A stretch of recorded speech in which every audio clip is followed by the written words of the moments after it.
नमस्ते दी भैया, हमारे यूट्यूब चैनल पर जा रहा बहुत प्यारा शिव चर्चा गीत आप लोग देखिएगा, लाइक शेयर सब्सक्राइब करिएगा, पूर्वज के साथ सपोर्ट करिएगा और देखिएगा आप लोग।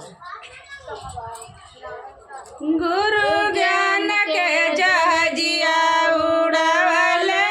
बा, गुरु ज्ञान के जहाजिया उड़ावले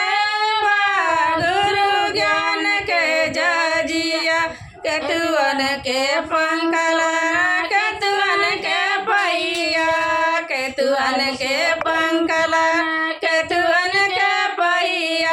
अरे केतुअन के पेट्रोल भरवले बा, गुरु ज्ञान के जहाजिया उड़ावले बा, गुरु ज्ञान के जहाजिया उड़ावले बा, गुरु ज्ञान के जहाजिया मनवा के पंख बना मनवा के पहिया, मनवा के पंख बना मनवा के पहिया, अरे के डोल भरवले बा, ज्ञान के जहाजिया उड़ावले बा,